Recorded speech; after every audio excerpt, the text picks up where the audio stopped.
The Medal of Honor was created on this day. Welcome back to On This Day. Today's date is March 25th, 2024. It is the 85th day of the year.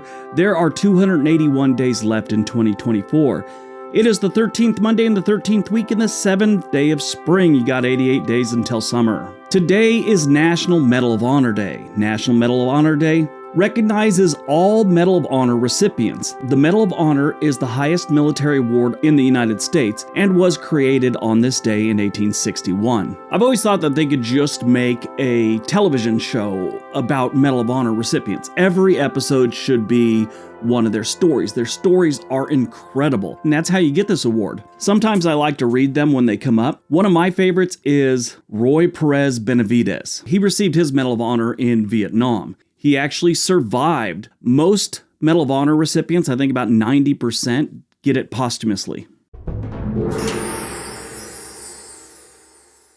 Let me tell you what Sergeant Benavidez did. Now, I'll skip through the beginning, tells you exactly what valley and all that stuff when it happened. Basically, there was a battle going on and it involved special forces. He was a special forces person, which means, if you don't understand that, it's Green Beret. Maybe that makes more sense to you. But anyway, a special forces group went into a certain area of Vietnam to gather intelligence about confirmed large-scale enemy activity. This area was controlled and routinely patrolled by the North Vietnamese army. Anyway, the Special Forces team went into the area and they weren't there long when they started getting attacked. The team requested emergency extraction, I mean, bring in helicopters, get us out of here. 3 helicopters attempted the extraction, but they were unable to land due to intense enemy small arms fire and anti-aircraft fire. Sergeant Benavidez was at a forward operating base, monitoring the operation by radio when these helicopters returned to offload what wounded helicopter crew members. The helicopters got some more crew members and were heading back to try this again. Sergeant Benavidez volunteered to go with them to help out. They landed in a pickup zone, but there was nobody there. Sergeant Benavidez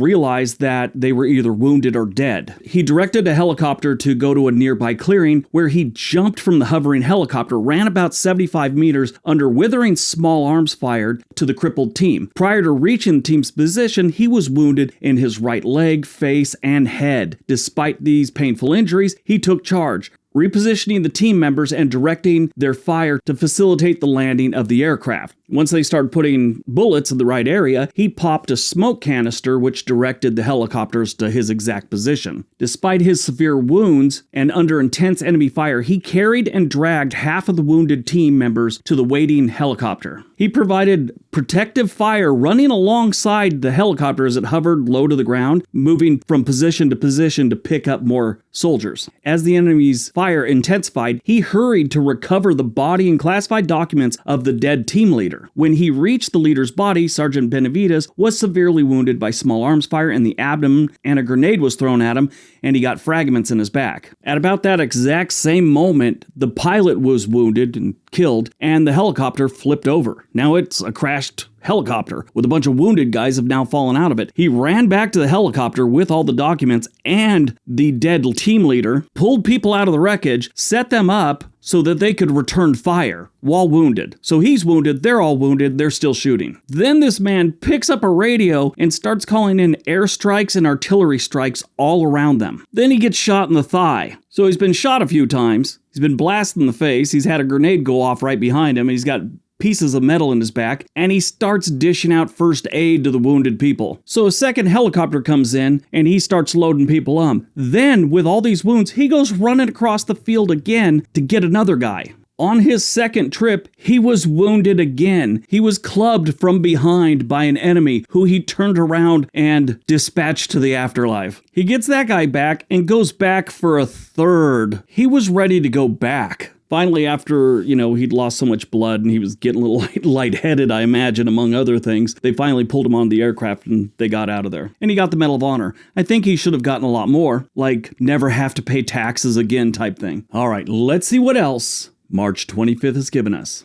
1894, Coxey's Army, the first significant American protest march, departs Massillon, Ohio for Washington, D.C. Now, at the time, the United States, from the 1870s and 1880s, they saw a lot of growth. By the 90s, they started seeing cracks in the economy of the United States. This resulted in a lot of businesses closing, a lot of banks shut their doors, and a lot of people were out of work. In 1893, the U.S. economy had come to a screeching halt. This was the most significant downturn in the U.S. economy to this date. By late 1893, about 20% of the United States was out of work. For all of 1893 and into 1894, the U.S. government didn't do anything. A businessman from Ohio named Jacob Coxey thought that the government should have started a public works program, build roads, build bridges, things of that nature. They're usually a good idea when the economy is, kind of sinking. They weren't doing anything. Coxey's army left Ohio on Easter Sunday, 1894. And as they moved through Pennsylvania and Maryland, they'd grown to an army of about 500 people. When they got to Washington, D.C., they found out they weren't the only ones doing this. There was a whole bunch of people that were out of work there too, already protesting the government. Eventually, Coxey and some of his men made their way to the Capitol building. They weren't allowed entry and eventually were arrested for trespassing. And that was it. Kind of fizzled out after that. Coxey was arrested. When he got out of jail, he went back to Ohio, and that was it. That was the first significant protest march the United States ever saw. 1957, the United States Customs seizes copies of Allen Ginsberg's poem, The Howl, on obscenity grounds. 1959, Chain Island is sold by the state of California to Russell Galloway III, a Sacramento businessman who plans to use it as a hunting and fishing retreat. They sold it for $5,258. Which is about $52,000 in 2023 money. I just talked about this island on my other channel, Chain Island. It's where the San Joaquin kind of meets what eventually becomes the San Francisco Bay. And it's just a little island. If you're looking for it on a map, it is in the water, obviously, since it's an island, north of Pittsburgh, California. Yes, there's a Pittsburgh, California. It's right between Shore Acres and Antioch. 1965, civil rights activists led by Martin Luther King Jr. successfully complete a 4-day, 50-mile march from Selma to the Capitol in Montgomery, Alabama. 1995, WikiWeb, the world's first wiki, which, things like Wikipedia, is made public by Ward Cunningham. No relation to Richie. Premiered on March 25th, 2018, Barry. It's a great show on HBO. It's about a former Marine, Barry, who works as a hitman, but finds a passion in acting after traveling to Los Angeles for a job. This show is hysterical. It stars Bill Hader, Henry Winkler's in there, Stephen Root, Sarah Goldberg, who I love, she's great. He goes to kill this guy one time when he creeps into his house, and as he's walking through the house all sneakily, he starts looking around, there's all these awards for martial arts competitions, like hundreds of them. And he starts going like, oh no, this might be a bad idea. All of a sudden he turns around, there's some guy. They start fighting. It's hysterical. If you ever get a chance to watch it, I think they got like 3 seasons. It's maybe 4 now, but it's a pretty good series. Born on March 25th, 1981, Casey Neistat, YouTuber who became writer, director, and star of his own HBO series called The Neistat Brothers. He's released dozens of short films exclusively on the internet, including regular contributions to the New York Times,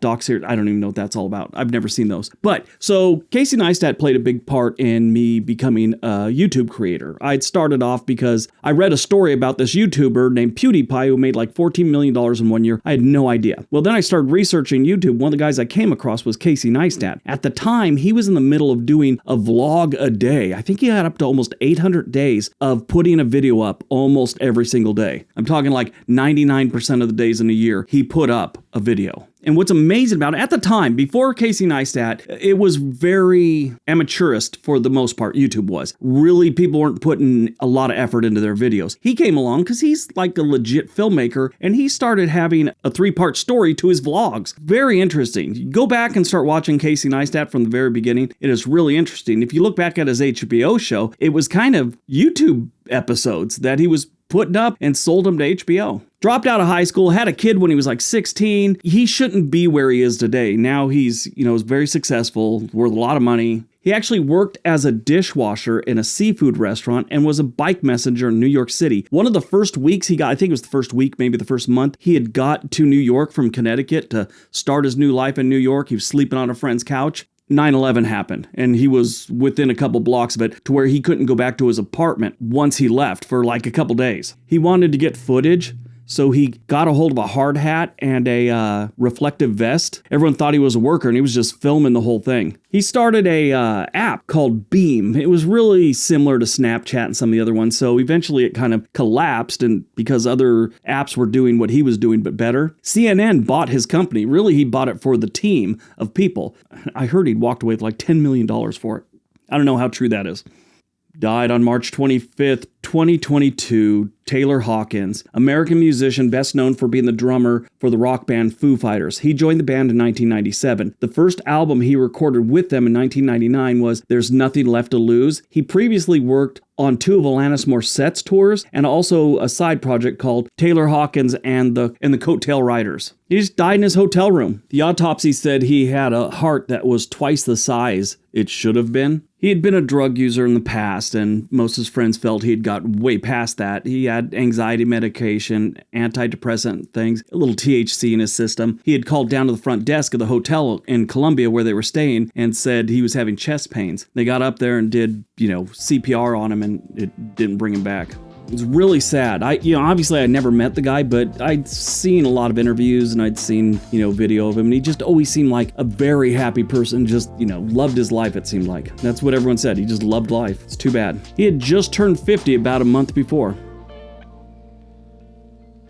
All right, that's today's video. Hope you guys enjoyed it. Hope you got some information out of it. Now go out, have a great day, be nice to each other.